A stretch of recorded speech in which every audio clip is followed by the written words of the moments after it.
बरेण्य सभापति महोदय, पूज्य गुरुजी और गुरुमावृंद, एठारे उपस्थित मोर छोट बड़ भाई भौणी माने एवं मोर सहपाठीगण, सर्वप्रथमे मु आपण मानकु गणतंत्र दिवस उपलक्षे हार्दिक शुभेच्छा और शुभकामना जनाउछि।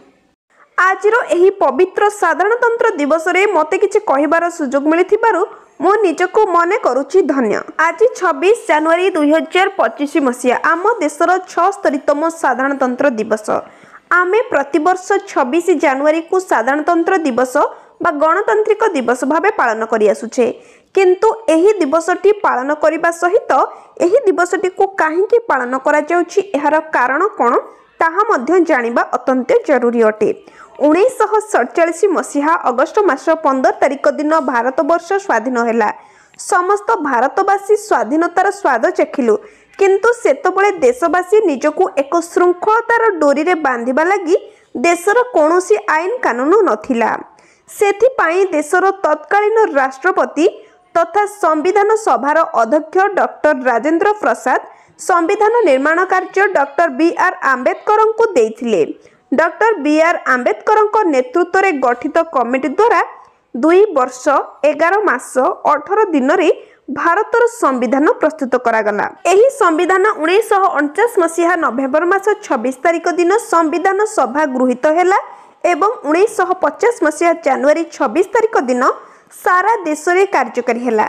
प्रत्येक भारतवासी एक श्रृंखलार शासन डोरी रे बांधी होई निजको निज हाथे शासन कले। तेणु एही दिन ठारू 26 जनवरी टिकु गणतांत्रिक दिवस रूपे पालन करा जाउछि। आम देशर एही संविधान विश्वर सबुठु बड़ लिखित संविधान अटे, जेउथिरे प्रथमतः 395 अनुच्छेद, 8टी अनुसूचित और 22 भाग थिला, किंतु वर्तमान एथिरे 448टी अनुच्छेद, 12टी अनुसूचित और 25 भाग रहिछि। एही विशाल संविधान आमको आमर अधिकार प्रति लड़िबार हक देछि, सबु धर्म को समान अधिकार देछि।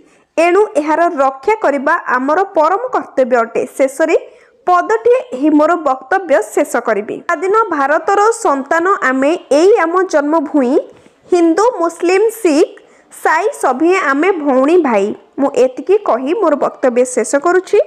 आज भाषणटी निहाती भाव में शेष पर्यंत देखंतु। वीडियोटी भल लगिथिले वीडियो को लाइक करी चैनल को सब्सक्राइब कर दियंतु।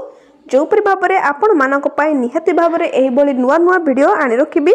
रहुछि। जय जगन्नाथ।